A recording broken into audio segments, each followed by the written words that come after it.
안녕하세요. 전성림 목사입니다.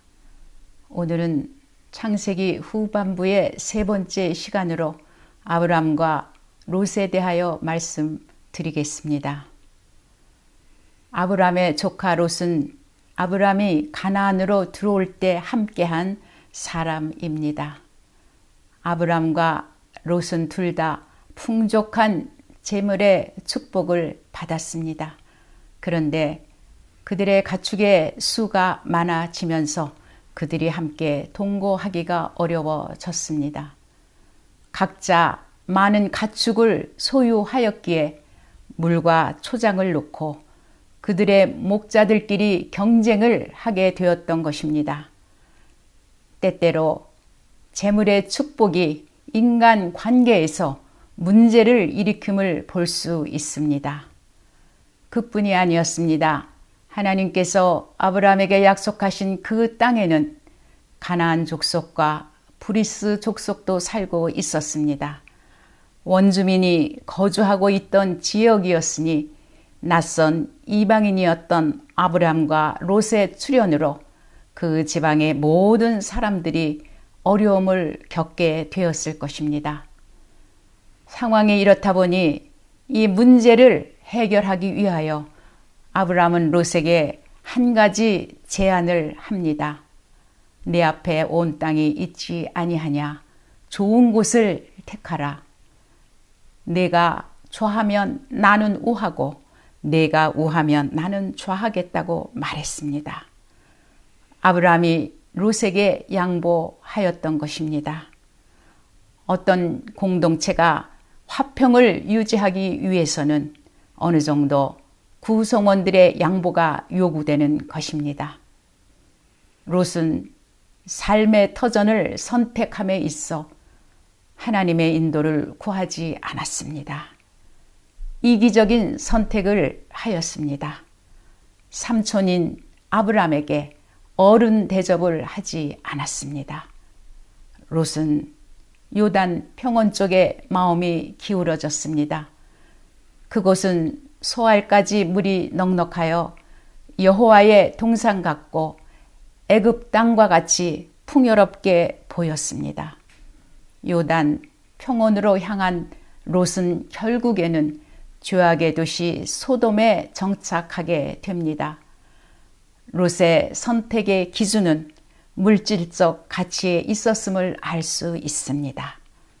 그런데 그가 택한 소돔의 사람들은 여호와 앞에 악하며 큰 죄인이었다고 창세기 13장 13절에서 말씀하고 있습니다. 사람은 자신이 처해 있는 환경의 영향을 많이 받게 됩니다. 그 결과로 롯은 파멸의 길로 들어서게 됩니다. 조카 롯을 떠나보낸 아브라함에게 하나님은 축복하셨습니다. 땅의 축복과 자손의 축복을 주셨습니다. 창세기 13장 15절에서 16절에 보이는 땅을 다 너와 내 자손에게 주시겠다고 하시며 당시 늙고 무자한 아브라함에게 자손이 땅의 티끌과 같게 하시겠다고 말씀하셨습니다. 아브라함은 장막을 남쪽으로 옮겨 헤브론에 있는 마므레 상수리 숲풀에 거주하게 됩니다. 이렇게 그들이 헤어지고 나서도 아브라함은 결코 조카 롯을 버리지 않았습니다. 소돔과 고모라가 북방 연합군의 공격으로 초토화되었을 때 소돔에 살고 있던 롯도 포로로 잡혀갔습니다. 이때에 잡혀가다가 도망한 자가 아브라함에게 와서 이러한 사실을 알렸습니다.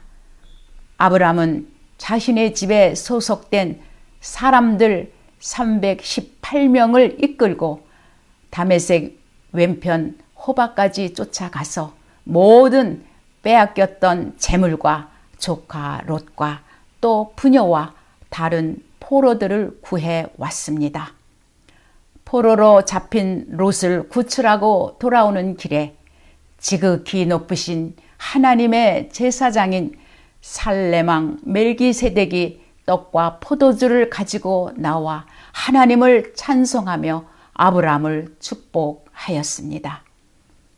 아브라함은 전리품 중에서 10분의 1을 멜기세덱에게 주었습니다.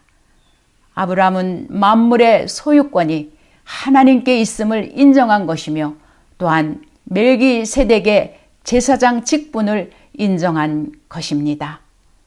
창세기에는 멜기세덱에 대하여 더 이상 자세하게 언급이 되어 있지 않지만 히브리서 기자는 히브리서 7장에서 이 멜기세덱은 참 제사장이신 그리스도를 예표한다고 언급하고 있습니다.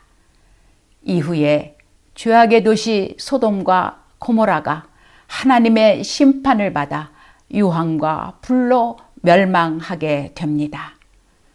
롯이 자신의 앞날을 풍요롭게 또 행복하게 해줄 것이라고 생각하였던 땅, 소돔은 롯에게 행복을 안겨주지 못하였습니다. 행복 대신 파멸로 인도하였습니다. 소돔과 고모라에 유황과 불이 쏟아지던 때 천사들의 도움을 받아 피신하던 롯의 아내는 뒤를 돌아보다 소금 기둥으로 변하였고 산속으로 피신하였던 롯과 두 딸은 근친 상간을 통해서 모압과 암몬 자손의 조상이 되었습니다.